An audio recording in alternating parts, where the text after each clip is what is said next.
All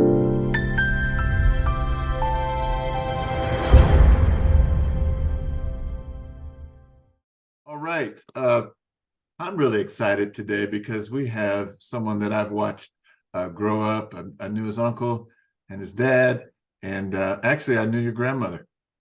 So I know I'm just old. Anyway, I'm glad to present our guest this evening, Asante Cleveland, and he's athlete extraordinaire. He's a sportscaster and a podcaster. Brother Santi, thank you for joining us on Black Knowledge Matters. Thank you so much for having me. It's a pleasure to be here.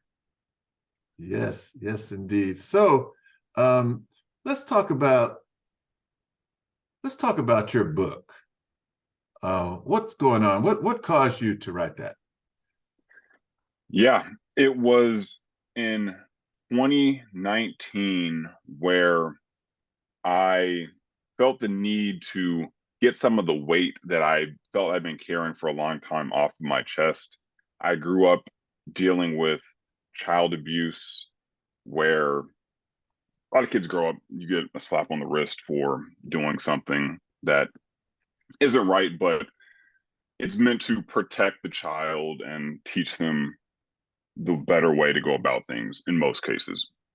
But growing up, for me, I felt it was unfair. And then it was even more of a shock to learn that not all of my classmates were going through the same thing that I was.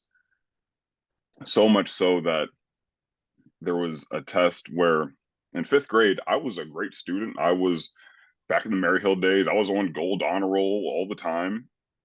And I was asked as I was writing home, did I bring my math book for a test that I had in the morning? And at my 10-year-old mind, you either know math or you don't. So what is there a reason to bring the book home for? And I felt I knew it. So she said that I better get 100% on this test. And I knew exactly what that meant. So next morning I go, I take the test, very confident, and the grade comes back and I got a 95%. I got one question wrong. And for that, I got a whooping. So there were plenty of times growing up where I felt I was unjustly treated until my sixth grade year. The Child Protective Services got involved and I got the opportunity to live with my dad growing up. Yeah. Zion, put that over your shoulder, honey. Oh. And so I'd had these stories that would keep coming up that I kind of had football to distract myself with. I didn't really have to focus on the weight that I was carrying over the past because I had this very beneficial distraction of sports that kept me busy, kept me engaged. And when I retired, I noticed that I no longer had that distraction. And these old feelings and emotions would start to bubble up a little more. So I wrote a personal essay just about one of the instances that happened growing up. I had no intent to share this, but it was helpful for me to get this all out on paper in a way to observe it. Then when the lockdown happened, it was a reminder of how scared a lot of people are right now. There were kids, spouses who were already dealing with domestic violence, child abuse, and they were now trapped with nowhere to go, also for an undetermined amount of time. And I just thought back to if I was a kid in this situation and I didn't have the outlet of school, I didn't have the outlet of sports, and I was still having to deal with the child abuse, like how scared would I be? And I wanted to share my experience as a way to encourage people that you can overcome whatever you're dealing with. The tough times that you've gone through don't have to define you. You can still write your own story and be whoever you want to be. So I wrote the story in a way that it shared lessons I learned growing up that I felt could help younger readers that were trying to process what they were dealing with, as well as people who were older who had dealt with trauma but still hadn't figured out a way how to work through it themselves and still felt the weight of how it was bearing on them. I wanted to create it as a tool that would also be able to help them deal with what they've gone through. You know what? It's funny you should mention math because I was talking to somebody today, and they said that when you, I think when you were still in the crib, your father would whisper, "You love math. You love math." Yeah, yes, he did. Yes, he did. that's that's wild. So, okay, you're at Maryhill. Did you play football when you're at Maryhill? I did my 7th and 8th grade year. Coach Kenyon dragged me out there Coach when I was Kenyon. just watching from inside the multi-purpose room. And then you went to CB, Yeah, Christian Brothers, and then that's when you really started playing. yeah, that's when I played tackle football for the first time. Uh-huh. Uh-huh. And how was that? I didn't like it that much at first. When I first started, I was playing wide receiver.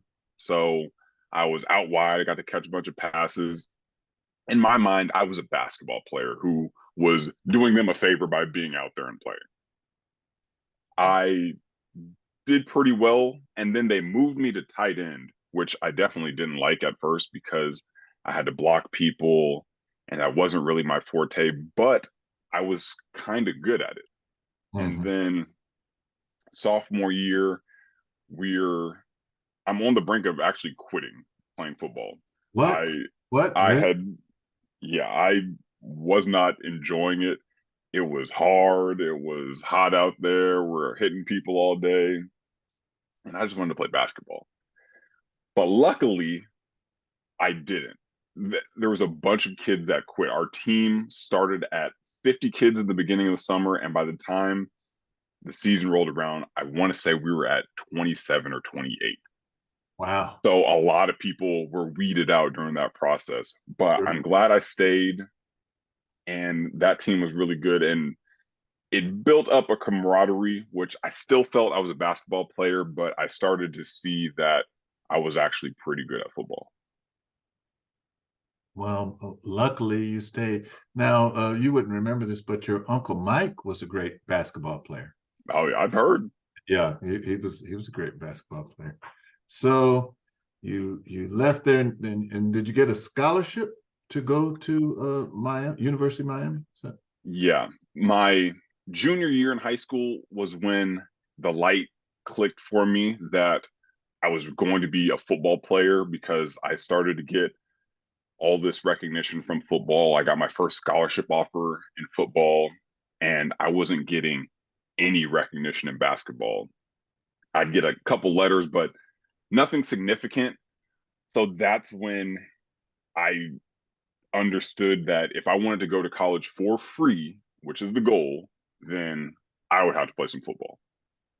So going into my senior year, I focused all of my effort in trying to become the best football player I could be. I studied all of the top players in my position. They had me ranked at 63 in the country at tight end.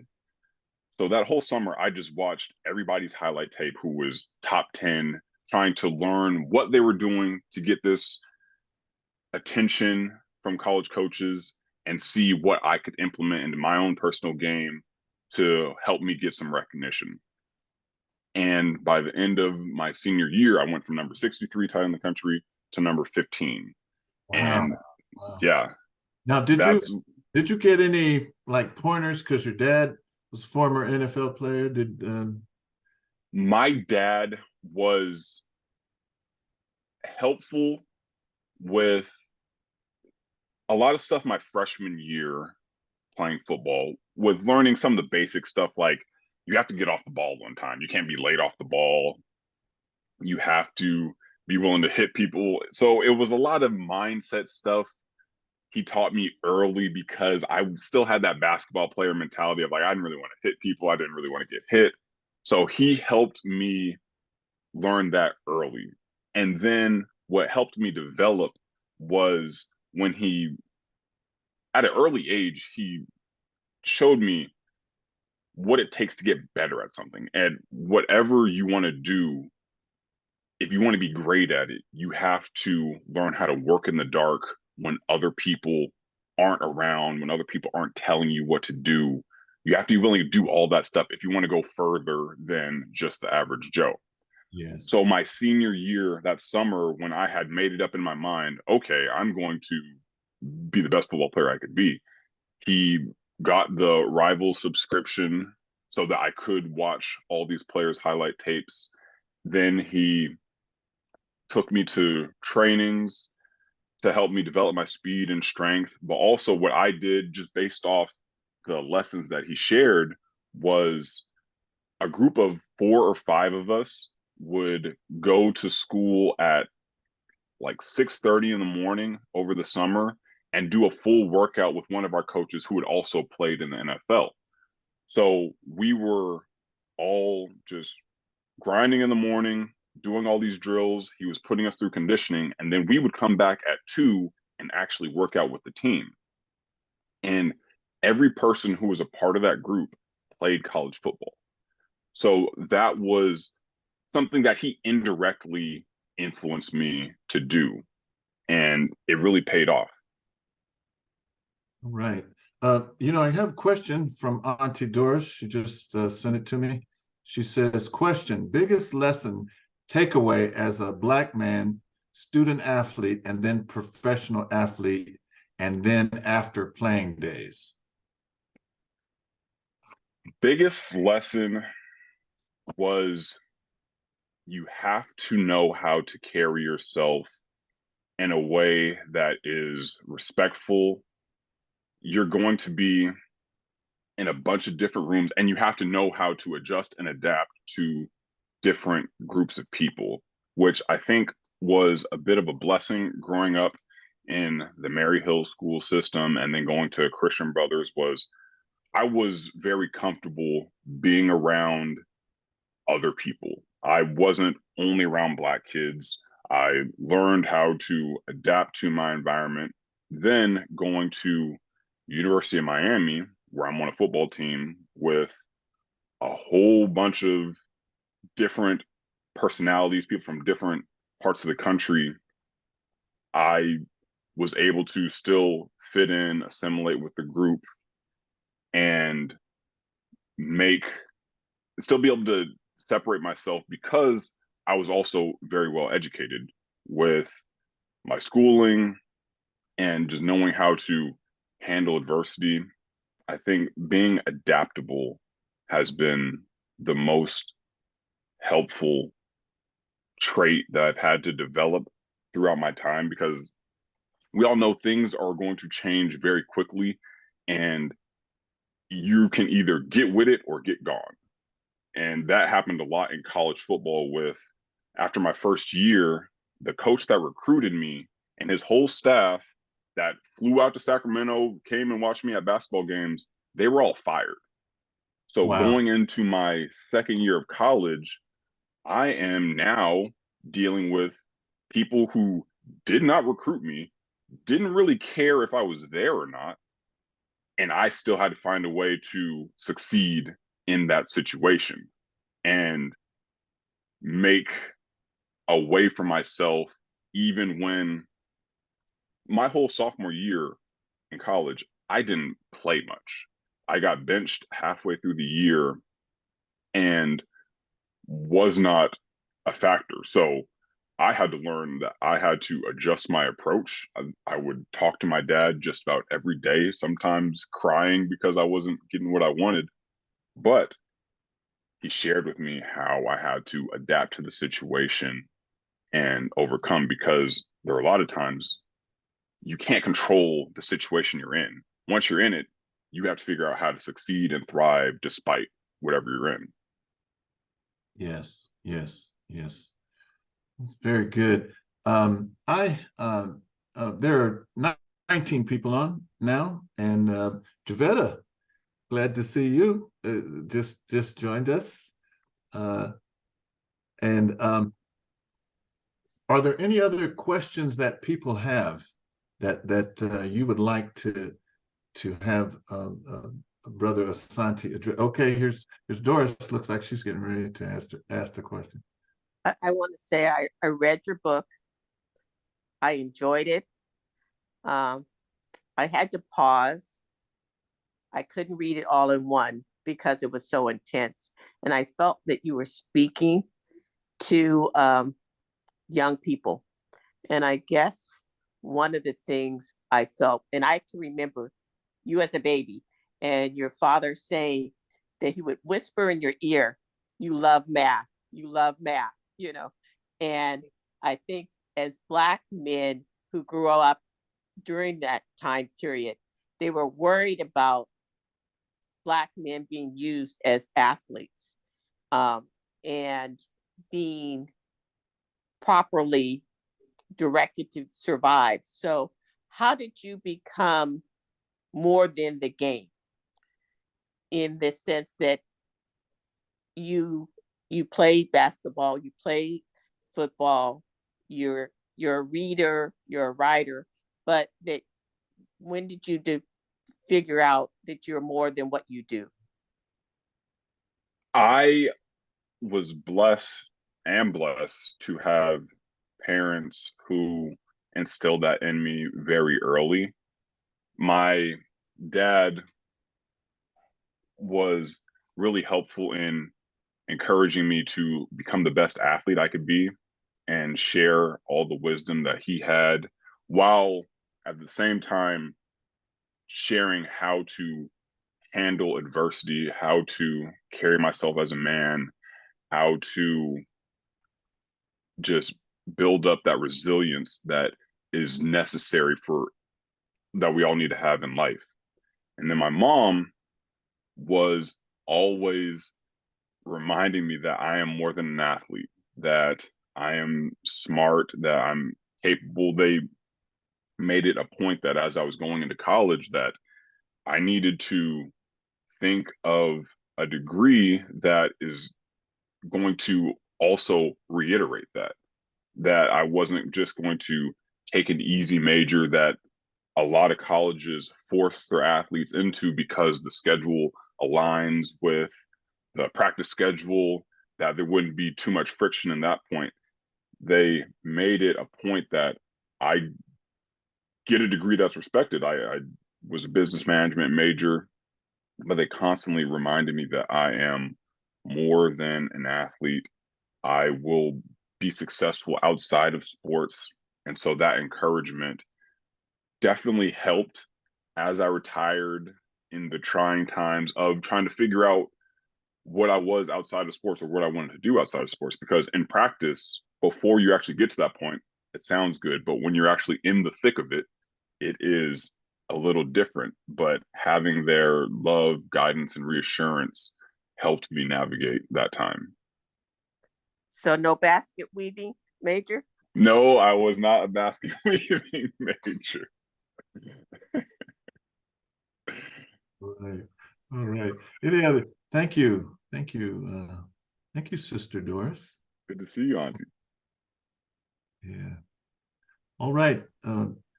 I said when I was talking to someone, I said, you don't have to say anything, but if the person that I wrote to, they want to say something, they can. Let's bring on. Yes, I'm Javetta. I don't consider myself a stepmom in any way. Me and Asante have never used that word stepson, stepmother. So I came into Asante's life. He was around 8 years old, and he was extremely brilliant, extremely talented, very respectful. Like coming into, a situation where it's a father and a son, and stepping in, he was extremely respectful. And so I took to him early on, right away. I was like, I'm in love with Asante. I continued to stay in this life, continue to be a strong support system definitely pushed the grades, definitely pushed being in a major that he can use once he graduated. For me, football, I kind of stepped into a family of football, but for me, I watched him play in his sophomore year. I knew he was going to go to the NFL on one play that I saw. I was at a high school football game, and I saw this one play that made me go, oh my gosh. Like, I didn't think of him as like an NFL player. We never pushed the NFL on Asante. So when I saw the play, and I just said, oh, he's just so good, you know. And so as we started to, you know, as he started to look for colleges, and we went through the whole process of like driving around the different schools, UCLA, UC Berkeley, I mean, all of those schools. It was really important, as Asante said, that he selected a school that wasn't going to just be about the sport. So like UC Berkeley said, well, you can't major in business. We said, well, goodbye. You know, can't major in business and play football, then he can't come to this school. So I'm happy to say that, you know, not that just because I'm a business major, but when Asante joined and became a business major, I was extremely happy, and I'm extremely proud of him. And I see so much, you know, so much more to come from Asante. And so, yeah, read his book. It's very, very well written. Like, if you want to read a book that's just really well written, this is one of them, because Asante is a great writer. I remember his dad read something he saw on a table, and he said, did you, you know, cheat? Like, did you use something to write this? And Asante was like, no, that's my writing, Dad. You know, you know, did you copy this from somewhere? So yeah, he's an excellent writer. So yeah, read the book. I mean, it's a page turner. It's really hard to read, especially for me. It was really difficult to read what he experienced, you know, mainly before I stepped in. It was just really hard to read, but it was just so well written, and it has so many great, you know, it has a lot of good advice for anyone who's going through not just child abuse, but any type of mental trauma or any type of like problems that they have in life, because he definitely gives ways to help someone get through that journey. So anyway, that's my word or two. Oh, I'm so glad that you added those words. It's very good. Now, we just had a question in the chat. Give us the name again of the title of the book.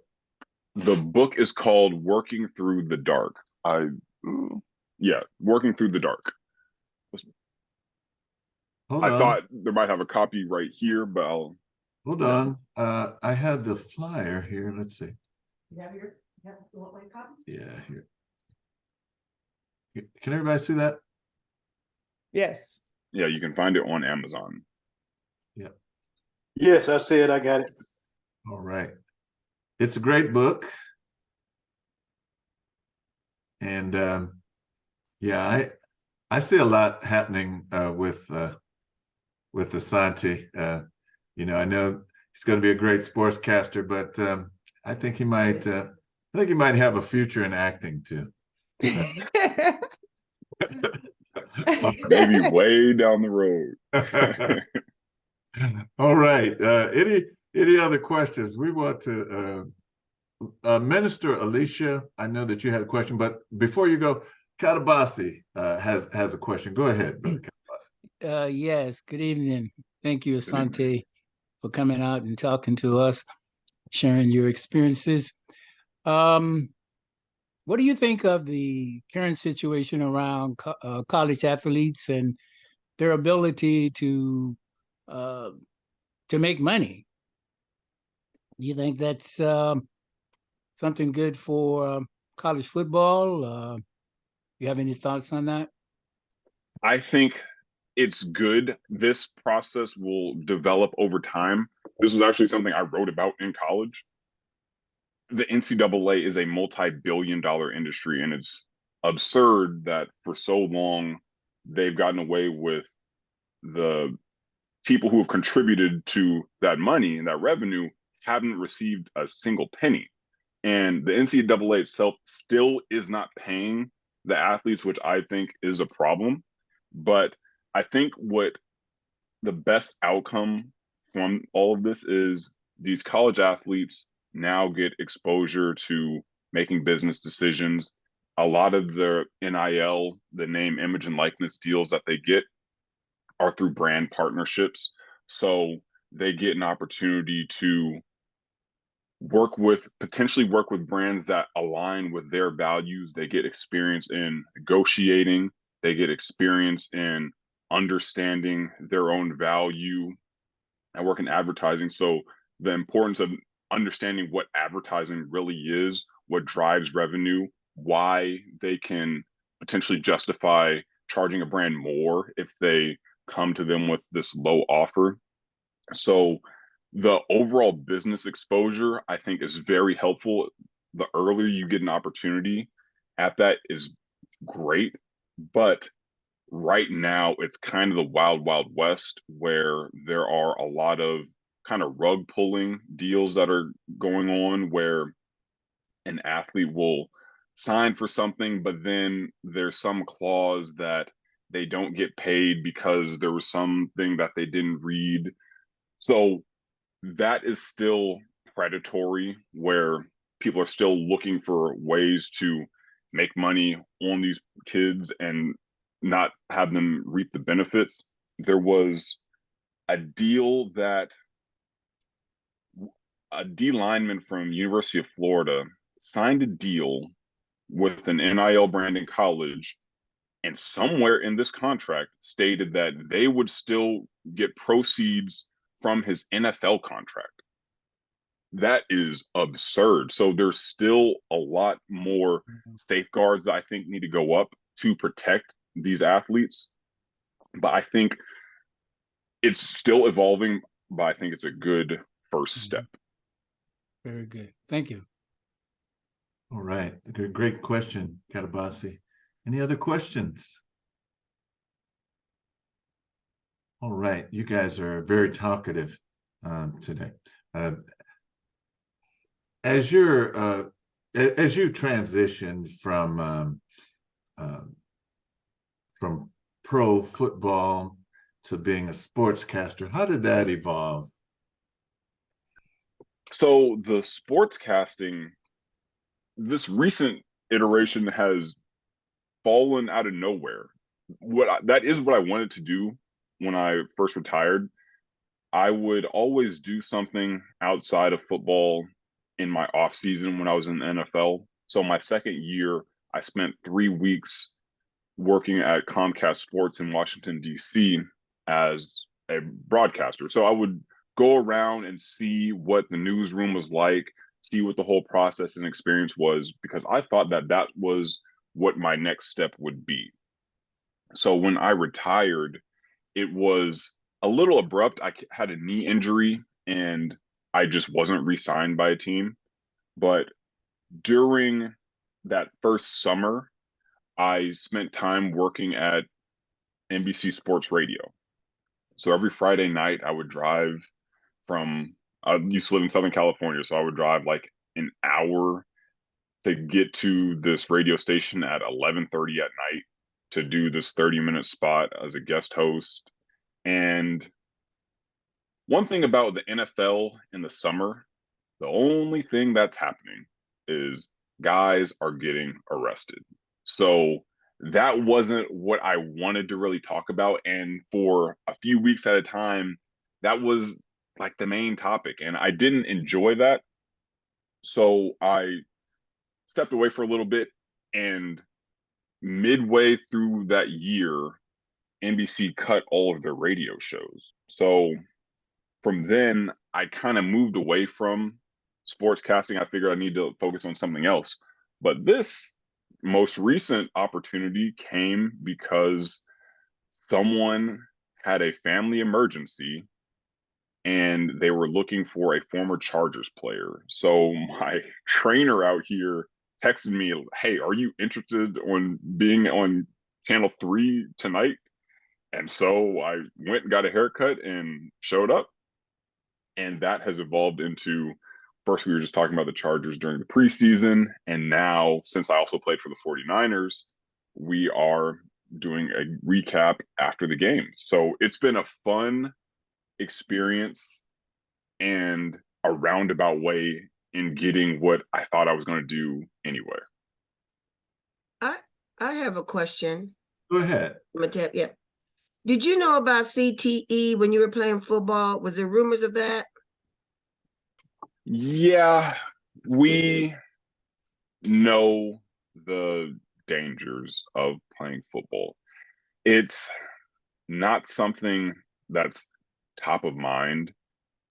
That whole Will Smith movie, I never watched Concussion because essentially I was kind of living it. It it was never a big topic, and you only learn if you have CTE, if someone has CTE after they passed. So when you break down what a concussion really is, it's like when your bell gets rung or whatever, but it happens at my position as a tight end, someone who has to block other people who are also like 290 pounds. That happens pretty frequently. Even the smaller ones, not like a big concussion where you lose consciousness, just the small ones that happen over and over and over again. So we know about it. And when you sign up for football, you understand the risks. They have tried to mitigate the potential for concussions as much as possible. They've done a lot to implement more player safety, but there's no real foolproof way. And you only learn about it later on after someone's passed. Great question, Sister Bobby. We have a question from Minister Alicia. It says, was African history / culture important in your house growing up? And if yes, how do you feel it has impacted your career and life? Yes, my dad was very big on African culture. Growing up, we would do Kwanzaa every year. He would just share stories. He has so many books on African culture growing up. So a lot of the values that are in place, he passed on to me growing up. And I just think that his being was passed down to me in a way that I learned just so much on how to carry myself, handle adversity, and that is 100% how it's impacted my life. But some of the biggest things that impacted my life that my dad did was he forced me to memorize poems. That whenever I wanted to play video games, I first had to recite a poem. And this started when I was in 4th grade. And he was picking me up one weekend. We were going to the grocery store, and he says, "All right, Asante, this weekend's going to be a little different. Before you can play PlayStation, or I think it was Dreamcast at that time, you have to recite this poem called Invictus." You sound just like it. You sound just like it when So at first, when he told me this, I didn't want to because I felt like he was kind of changing up the rules for me to get what I wanted. But as you know, my dad was very steadfast, and if he said something, he did mean it. And I said, "No, I'm not gonna do it." Just kind of pouting. And he's like, "All right, Asante, well, it's going to be a very quiet weekend around here." And we went to the grocery store, and I decided that, okay, I'll do whatever I need to do to be able to play video games this weekend. So if this means I have to memorize a poem, then I'll do it. So as we walked up and down the aisles of Bel Air, he would recite a line of the poem. And by the time we left that grocery store, I had the whole thing memorized. And the whole message around it is about resilience. The most famous lines in it are, "I am the master of my fate. I am the captain of my soul." And I think learning those words of resilience in 4th grade and having that committed to memory, like to this day, I think has been so beneficial in being able to handle adversity when things don't go my way, understanding that I can still achieve what I want. I'm in full control. I'm the master of my fate. I'm the captain of my soul. My favorite lines in it are, under the bludgeonings of chance, my head is bloodied but unbowed. And I'm sure we've all felt times where we are just getting beat over the head by life in a bunch of different fashions. But if you still have the resilience to keep your head up and still keep moving forward, then that's all you can do.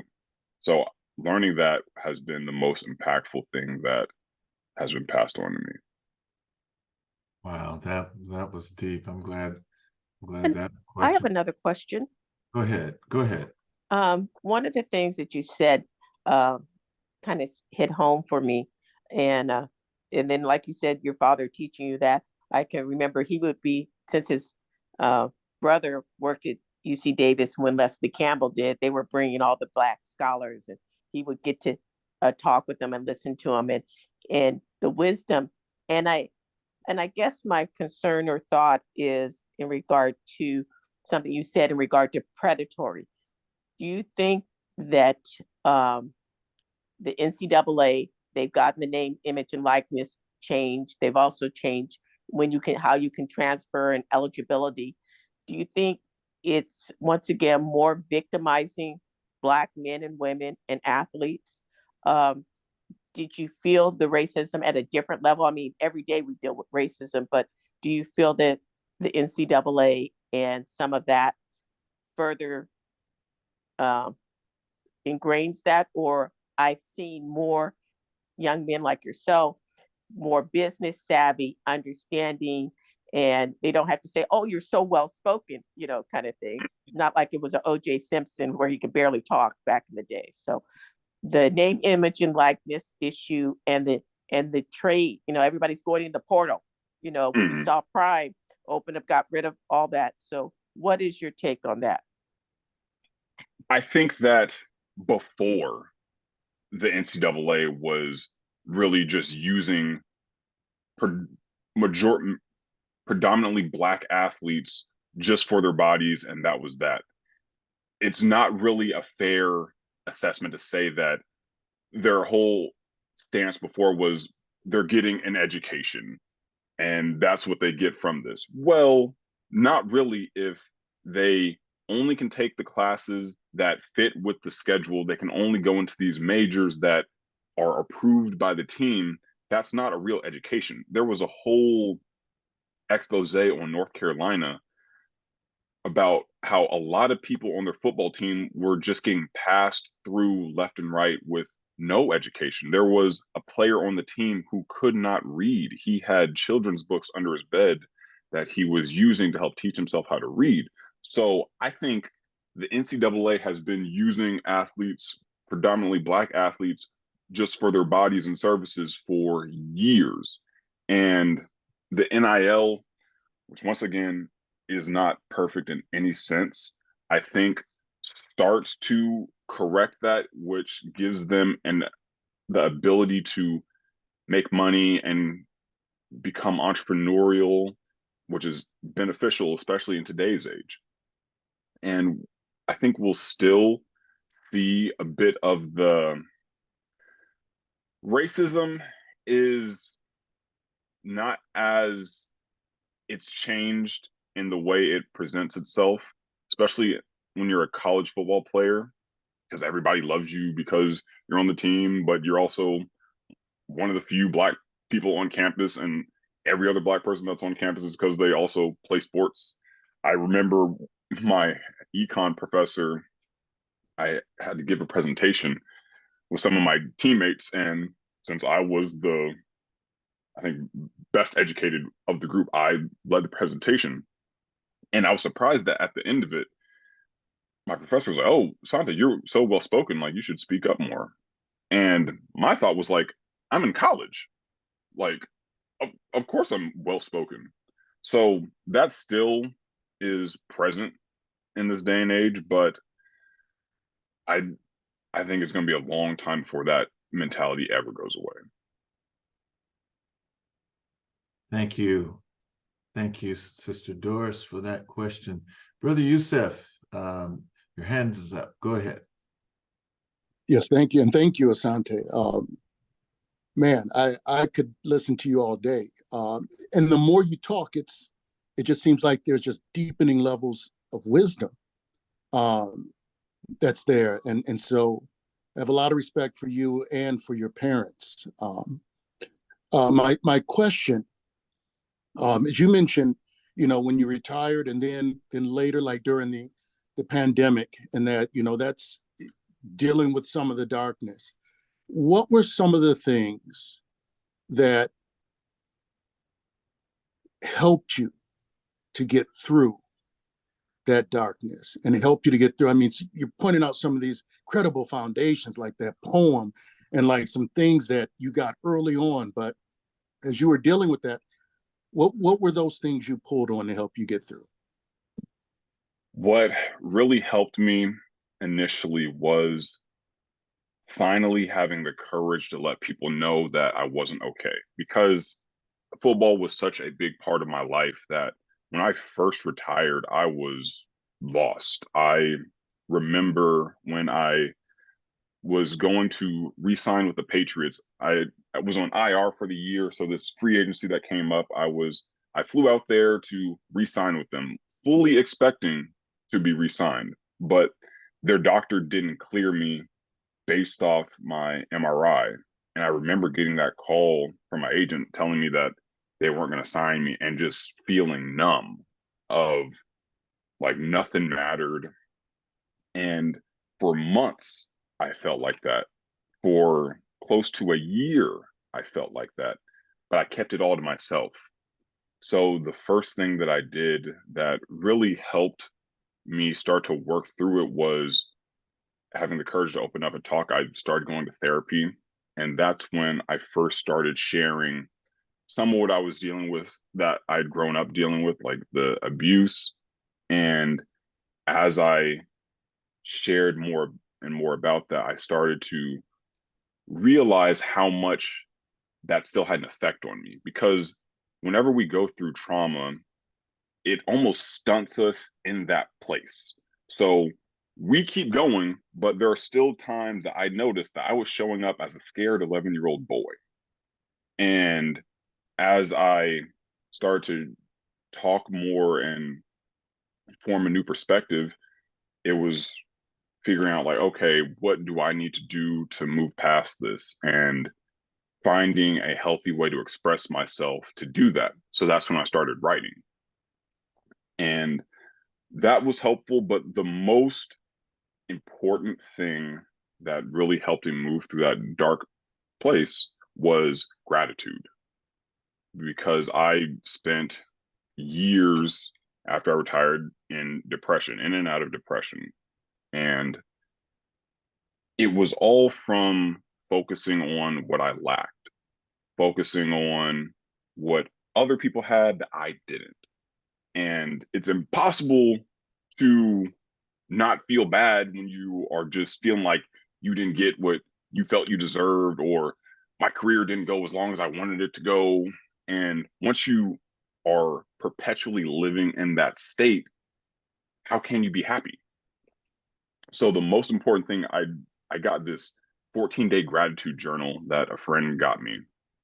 And when I just first started writing 3 things I was grateful for, I started to like it. I went through the 14 days and I liked it so much so that I wanted to continue it in my own journal. So I got my own, I had a journal for Christmas that I got, and I started writing down in that.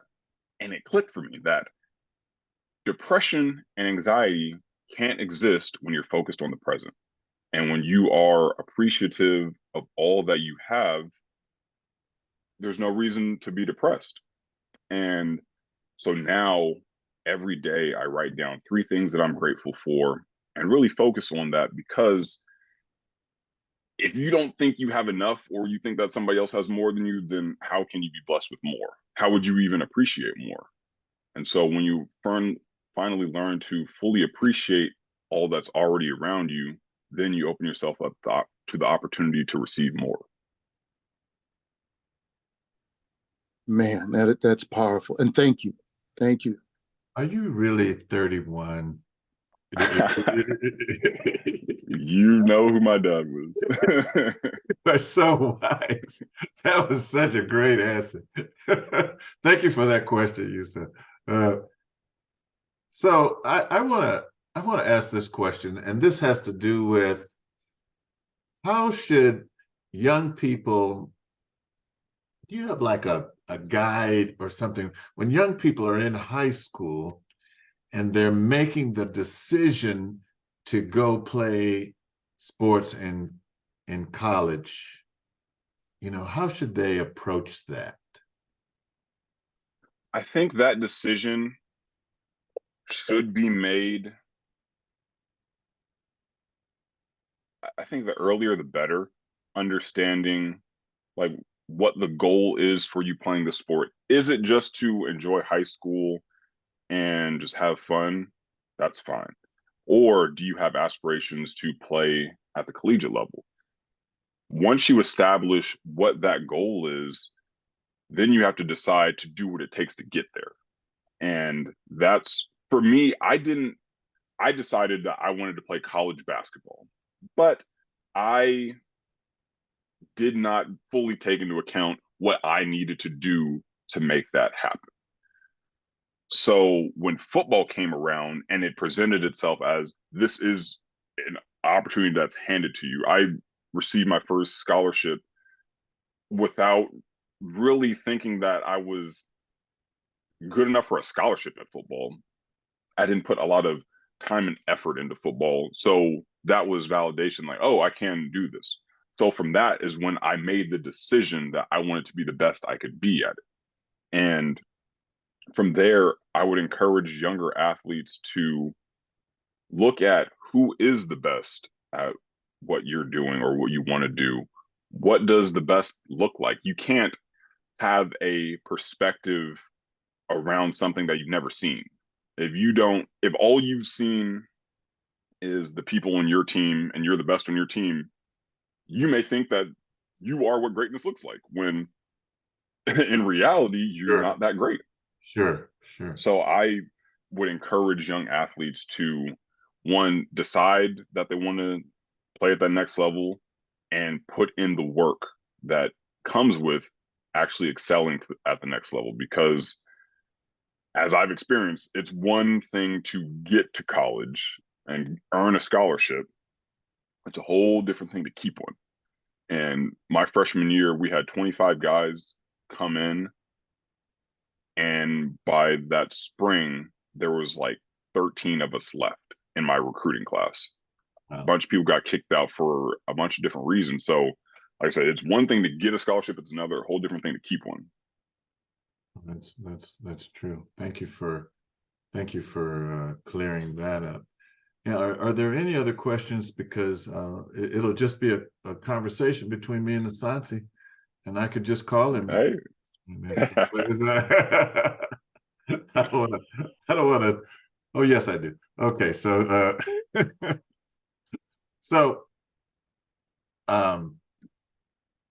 let's talk about your website, okay? Because I want to go to your website here.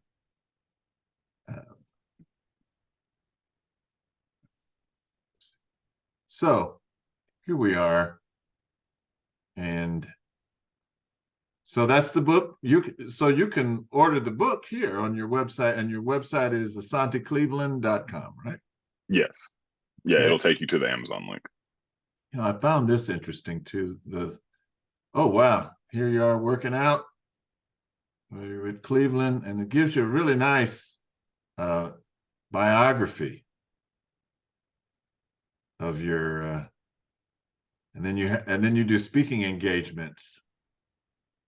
So, so if somebody wanted you to like speak at their class or some program, they would just go here to the website. Yeah, for sure. And just click that. Yeah. Okay. And would you prefer people to go to the website and get your book, or Amazon? It all links to the same Amazon page. Oh, okay. Yeah. I appreciate the thought, though. Right. There was something else on here I saw that I wanted to ask. Oh, so your podcast appearances. This is you in a studio, or what's happening here? That was my old apartment. Yeah. So And that's where we would do a bunch of podcasts. And it was going on a podcast was really therapeutic for me when I first retired. I went on the White Tiger podcast, which I'm now a co-host, but it was the first time someone really asked in-depth questions about my football experience. And it was therapeutic to be able to share and talk about what I went through. And I enjoyed it so much that I wanted to be a part of it. But that also got the ball rolling on understanding that I needed to talk about things. this looks really impressive. I'm really excited about it, and I'm really excited for you and your blossoming career. You know, each step is a step towards greatness, and you definitely have it.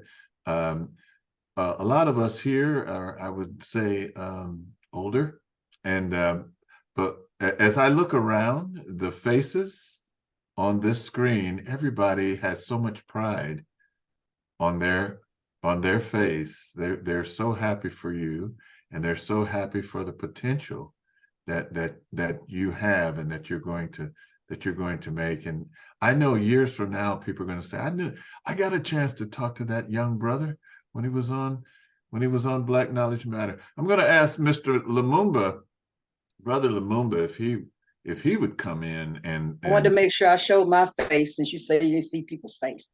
So all right. I am it's just, my heart is just, I just thank your father, and I thank your mother, Javetta. I thank you guys. This is just so, just refreshing that, we want to hear these things, because all we hear negative things about our Black men.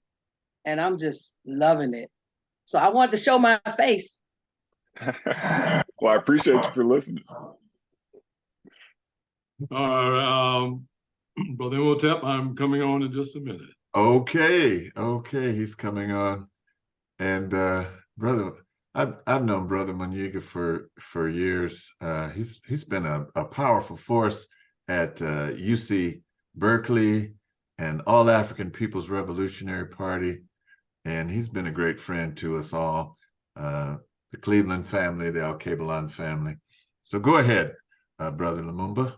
Well, I want to thank you all for hosting this event tonight. I think it's real important in a number of ways. One, it validates the belief that it's the community that produces its warriors. And in spite of the work that, say, the capitalist media is engaged in terms of selecting and electing for us our leadership or our spokespeople, our true champions are those that we grow up with, that live next door, live down the block, that plays on the same playground, that goes in the same classes, and goes to the same colleges, universities, etc. And I think this is a testament, example of that process. I am getting to know Asante. Alan, his dad, and I were high school chums. We both played athletics. Like Asante mentioned, basketball was his early passion. So too was it his dad. His dad was a basketball player, and I played football. We sort of developed our relationship. Oh, that was back in 1970, 71, 72. We both went off to college. And when we finished our college work, we went our separate ways in terms of employment. I was working at university. I went into education, worked at UC Berkeley for about 36 years. Alan, he worked for the state, California, and we really hadn't spent much time together. And then we, in Sacramento here, we bumped into each other and rekindled our friendship.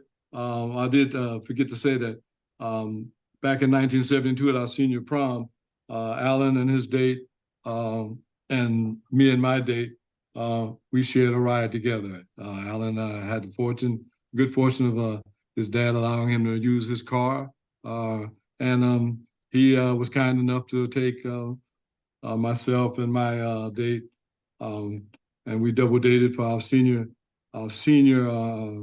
ball night and graduation night, and that was sort of like the crowning moment of our high school experience. Alan went on to play football in college.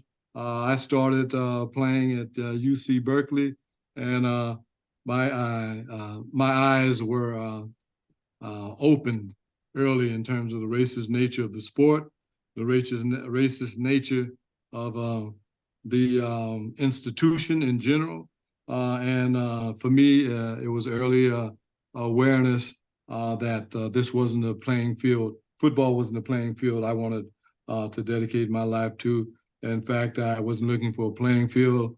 My soul and my consciousness had me looking for a battlefield, and I plunged into politics. And that has become my passion and my life's work. Asante has the benefit. He mentioned in one of the answers to the questions about his dad's proficiency of about history, African history in particular. One of the things that as we rekindled our friendship and our relationship, his dad and I, we talked a lot about the struggle, the revolution, the organization, the historic figures. And Alan would always tell me about Dr. Ben. So Dr. Ben Jokanen was one of his examples of a man, an African man who has committed his life to struggling for political clarity and organizational importance. And when I did have the opportunity of meeting Asante over at the house a couple of times, you know, like most people indicated, he was like almost the cloning process almost was complete. He looked almost just like his dad, and he certainly sounded just like him. And I was impressed by his compassion. He just, you know, I didn't know him that well, but the fact that he was mannered and his manners were authentic. You can almost tell that on first blush. And certainly now, since we've moved further and knowing each other, I can truly say that his humanity, his humanness, is I think it's going to be the motivation that affords him the opportunity to do what he enjoys doing, what he has mastered and studied.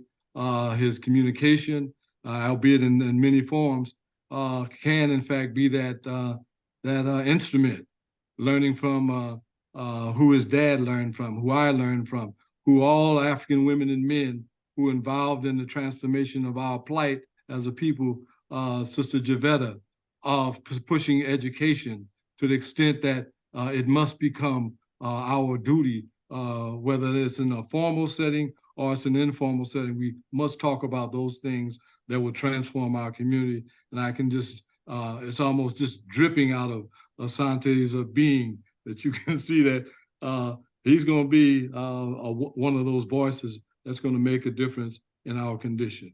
Asante, I'm proud of you. I love your dad. Yeah, appreciate it. Yeah. Thank you, Brother Moniga. And Brother Damani has his hand up, and I'm going to ask Brother Damani to step in. Oh yes, how you doing, Brother Asante? Thank you for writing your book. I look forward to reading your book, and shout out to your mom and dad and the community. I just want to get your take on, you know, today down in Florida, and a lot of the southern states, Alabama, and with the AP studies and with the trying to suppress the black vote. And I was wondering, the college athletes, John Carlos and them guys, and the college athletes. I know that sports, big time college sports raise a lot of money for these cities, especially in Florida and Texas and Alabama. But it seems like they cutting out affirmative action. They rolling back the gains of the '60s. And so, are the athletes talking about that? That's my question. No, that's not something that is top of mind for 19, 22-year-olds. It is, it is a big revenue driver, the college, for a lot of these towns, especially like Alabama, like Tuscaloosa. All their money comes from the University of Alabama. And yeah, it is such a big part of that. I was very hesitant to go to a school in the South, going to college, but the only difference is like Miami is not Florida. It's its own entity, because I don't know if I would have gone to a school like Georgia, in Athens, Georgia, or Tuscaloosa. I don't think I would have fit in there. Growing up in California, growing up with a dad who was born in Oakland, like, I don't know if that would have fared well for me. That's a good question. You have a follow-up, Damani? Yes, one more question. Not to put all the pressure or the onus on the black athletes, but the black athletes do make the most money. And is there a push through the NFL Players Association to, if I studied black business districts in the past, you had the black Wall Streets all over the country. You had a whole lot of black business districts. And the athletes and the entertainers and because we had integration, before integration, they brought the money, but they brought their resources back and built up the black community. I wonder, is there that kind of talk going on between NFL Players Association or? No, it's what the NFLPA does is they will try to provide opportunities outside of sports to players. They'll offer seminars on real estate, job fairs, and stuff like that. There isn't a concerted effort to create like a black enterprise network within the NFLPA. There isn't really the organization around that for a lot of athletes. It's in pro sports, it is kind of hard to keep up with people. There are people that you will make a genuine connection with that one day they're gone and you'll never see them again. It is, when I was in New England, there was a locker that was 2 down from mine that was a constant revolving door. 1 week, someone will be there and then they're gone. Sometimes a person would be there for like 2 days and then they get cut. It is very hard to be with people long enough to build a friendship, let alone organize and mobilize towards building something together. You can possibly do that with college teammates, but that's also assuming that you guys stay so close in touch and both of you achieve the level of success that 1% of people, 1% of football players, less than 1%, make it to the NFL. And then there's less than 1% of that actually build life-changing generational wealth. So there are levels within levels. So there isn't that level of organization yet. Possibly can come. I think that is honestly more attainable through basketball, through the NBA, smaller teams, closer connections. That provides more of that opportunity. Whereas football, there's so many people. Right. All right. Thank you. Great answer. Thank you. Thank you. It's interesting to find out what's going on behind the scenes because we just watched the game. Brother Youssef, you have another question. Step in. Yeah, you're talking about what's going on behind the scenes, and following that question up, what was it like on the inside of the NFL with Kaepernick and the kneeling? How intense was that, or was it intense, especially for Black players? Can you talk a little bit about that? Yeah, I was not on the team with Cap while he was kneeling. So I played with Cap my rookie year, and he had not started that movement yet.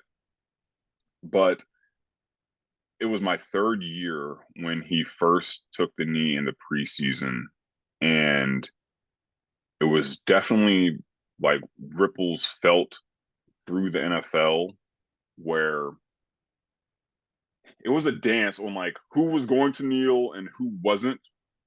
There was because we played the Niners when I was with the Chargers that preseason, and it happened to be like the Navy. It's like because San Diego's a big military or Navy town, so they were doing the whole flyover, and at that point, the media was painting him out to be un-American for doing that. So it was almost like a diligent effort to make this the most American experience possible. We even had a fullback from Navy that the coaches were going to make sure he got a touchdown that night. Like that's the type of mood that was around that whole thing.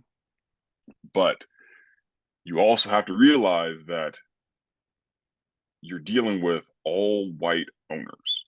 And around that, there were, like with Jerry Jones and the Cowboys, he made a point to say nobody's going to take a knee on his team. They did that one show of gesture where they all came out, they all took a knee for a second and then popped back up.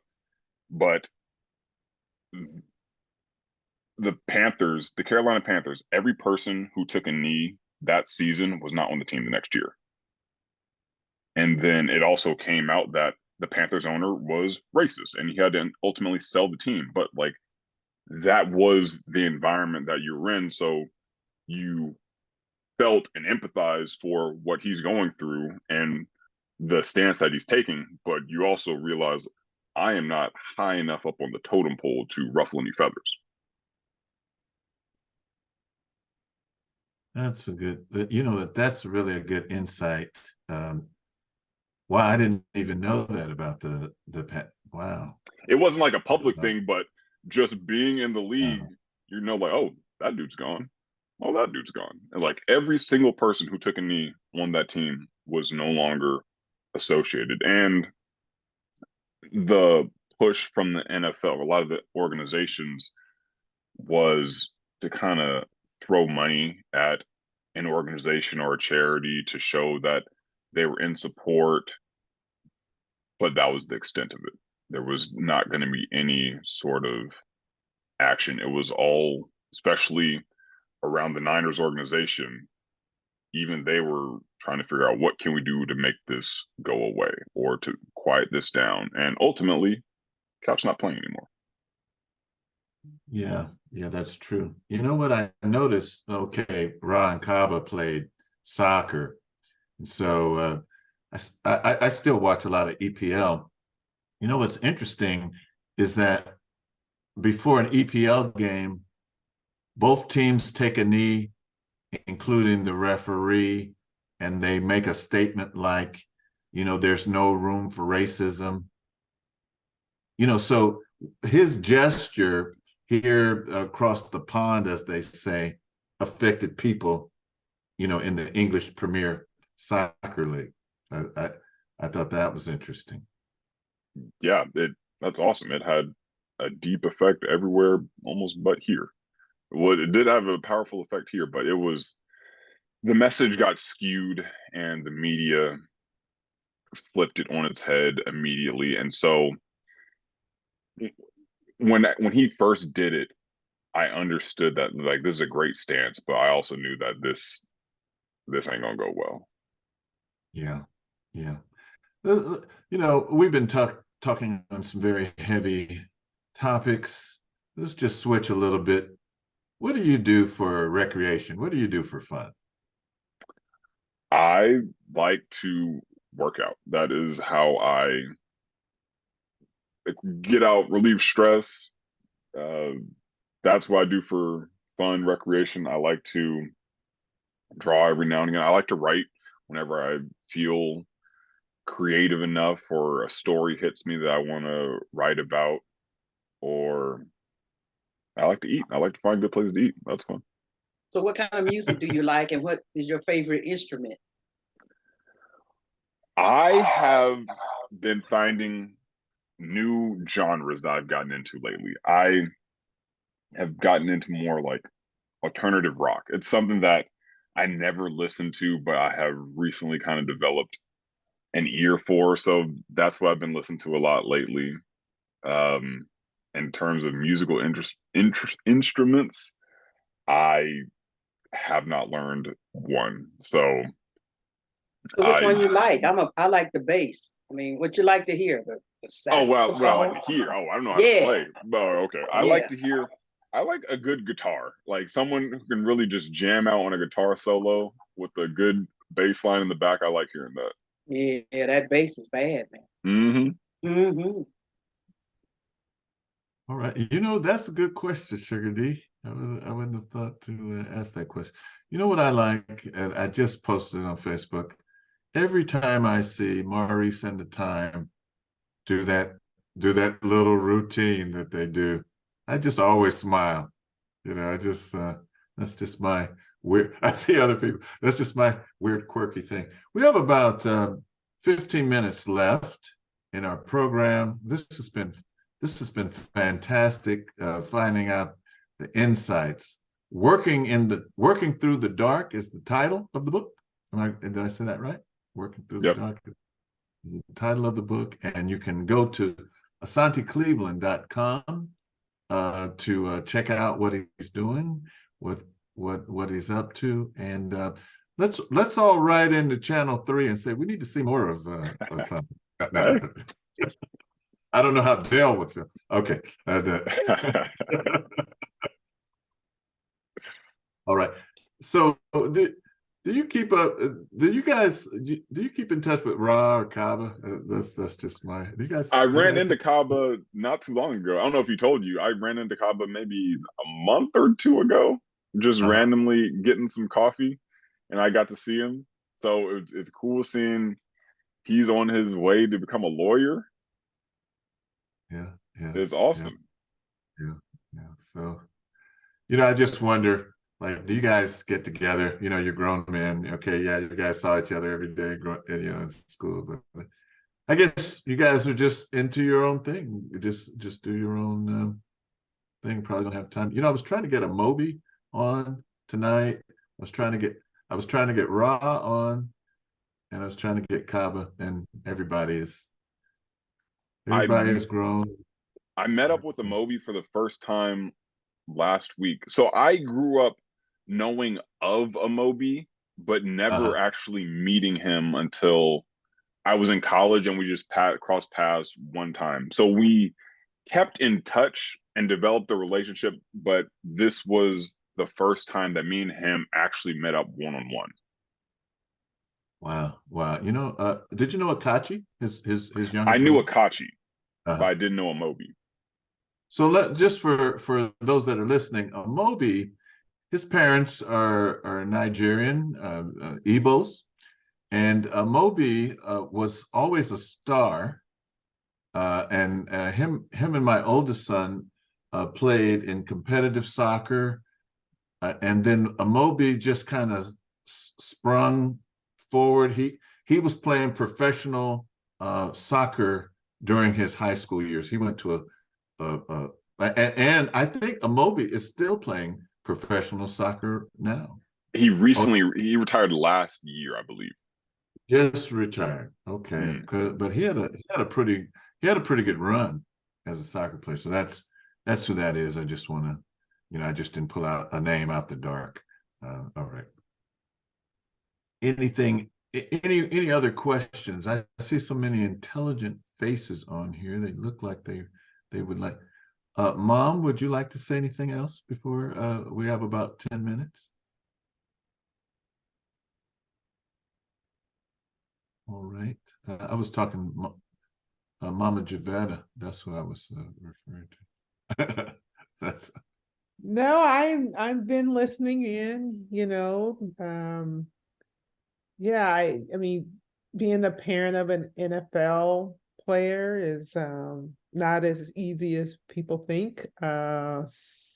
It's a lot. You're on this journey with them. There's many ups and downs, and you feel those ups and downs, and you see what's going on behind the scenes. You sit in the stands and you worry about a concussion happening. You worry about CTE, especially someone as bright and had such a future outside of football that I knew Asante had. He's right when I always said he's just much more than an athlete. You're much more than an athlete. I don't know how many times you heard that, Asante, but I must have said it over and over again. And I said, you're good, you're a great athlete, but you're much more than an athlete, which makes you even, that makes you top notch because you're a great athlete and then you're much more than that.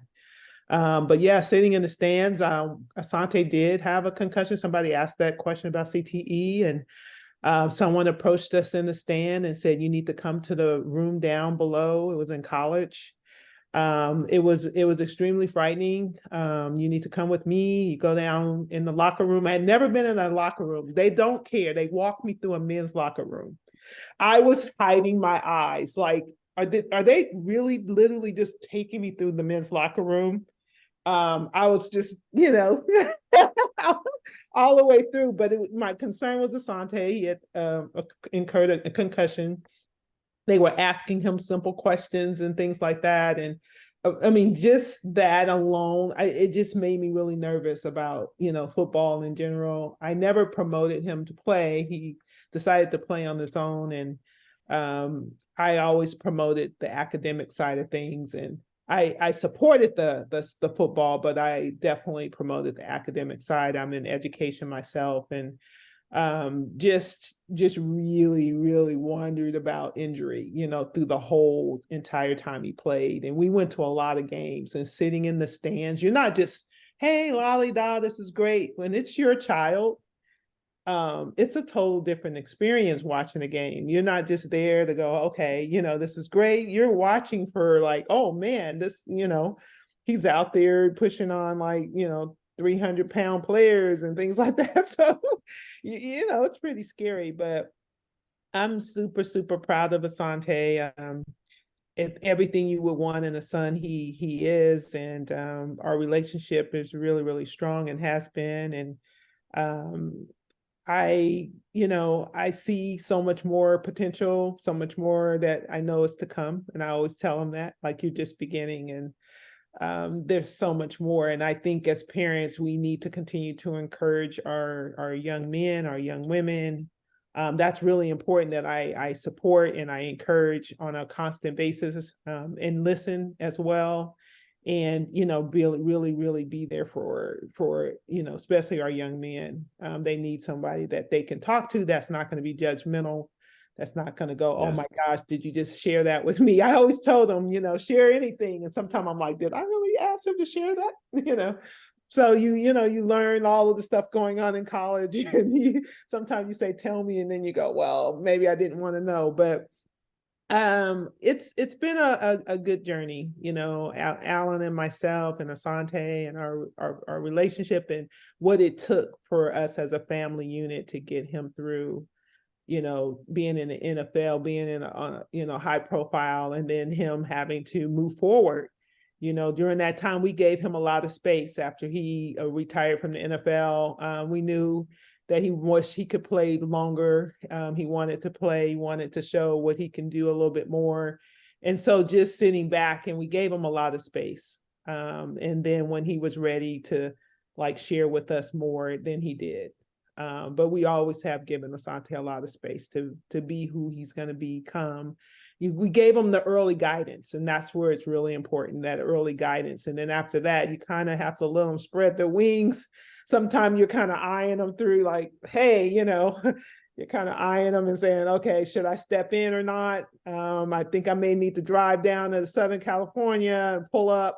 And then you say, no, I shouldn't do that. So, but yeah, that's our dogs barking there. But I'm just really, really happy. The journey is still on the journey. I'll continue to support, and it's being a football, NFL football mom. It definitely had its ups and downs, but mostly ups. I think I really enjoy watching him play and seeing it real time and being a part of that. And then, like I said, I was comfortable more than he was. I said, oh, I'm not worried. I knew what he had inside. I knew how smart he was. I knew his upbringing. So as he was trying to figure out what's next, I was like, okay, you'll be fine. I had that confidence, just wait it out and see. And now just watching it is just really, really something to see. It's really amazing to see what he's accomplishing, on his job in advertising, digital advertising, as well as the sportscaster thing that I think will grow. If you haven't seen him on KCRA after the football games, he's just a brilliant broadcaster as well. So I'm super, super proud, Mom. For those of you that are in the Sacramento area, Channel 3 is like Channel 4 in the Bay Area.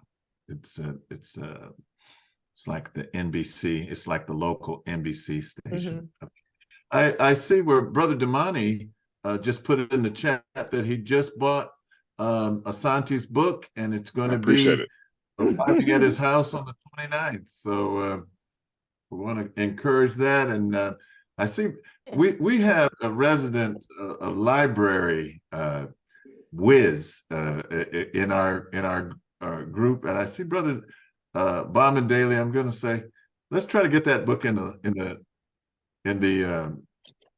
library. Sister Doris has her hand up. Go ahead. Yeah, I have to admit, I'm a proud auntie because I record him on Channel 3 each week thus far.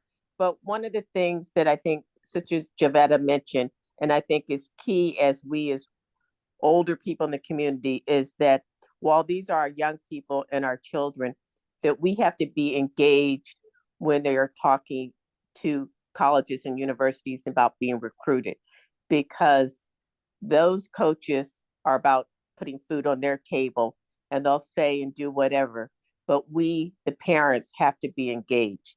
And I can remember when Kaba was going through that, I'm like, no, you're going to put it on speakerphone. We're going to listen to whatever. So if you have family members and friends who are going through the recruiting process, make sure they understand it. Make sure an adult is there and protecting them. And as I would remember telling Kaba, I was like, okay, if you don't like me telling you what to do, how are you going to be when Coach Bob tells you? So we have to be there for them and to protect them, as well as they are becoming that adult. But the recruiting process is brutal.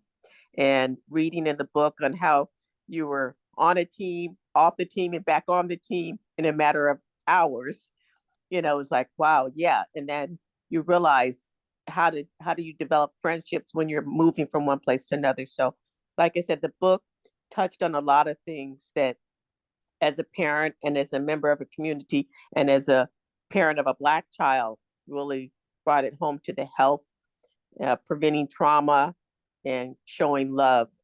So just great, Santi. I appreciate it. Yeah, the recruiting is tough, and I was blessed that my dad had gone through it himself, so he was able to sift through a lot of the BS that these coaches will say anything. Their job is to try to get your child to their school by any means possible, and they will lie, they will say whatever they think they need to say. So I was blessed to have parents my dad who had gone through it himself, so he could ask those questions, and then my mom who could also ask the questions on the academics and drilling down there and making sure that people weren't just weaseling out of an answer just to say something. As they say, you can't play a player, I know the game. And your dad knew the game, and so did your mom there. All right. It's 6:30, and we have been treated to a very informative discussion. Asante Cleveland, let's take ourselves off mute and let's just give him a round of applause. All right. Success to you, Asante. Thank you. Yes, yes. I appreciate it. Thank you guys so much Excellent. for sharing this time with me. I appreciate it. Right. Is there any one last thing that you'd like to say, Asante, before we sign off? Just keep encouraging the people in your lives, especially young men and women that you have around you. Your encouragement can help propel them in ways that you may not realize. And I am a product of the encouragement that I got at such a young age. All right. What wise words from Hey. Minister Imhotep. Yes. Yes, Mama Rose. Go ahead. I would like to ask him if it's possible. Are you aware of the facts that we have a Black bookstore in Oakland? Can you have your book placed at Marcus? Can you send, what's the name of the bookstore? I was not aware. It's Marcus Bookstore in Oakland, and it's on Martin Luther King Boulevard. Okay, yeah, I'll reach out to them and see if they would have it. Oh, I'm sure she will. Yeah. Awesome. If you talk to Blanche, I don't know, drop my name. It might help. Okay. Appreciate that. Cool. All right. Love to each and every one. Glad Minister Alicia, Sugar D, Tony, Damani, Katabasi, Javetta, thank you for joining us. Bobby, great question. Mama Rose, Zarita. All right. One love. Tomorrow we'll have the second class of new members. So those of you that would like to come, it's at 6 on this same Zoom session.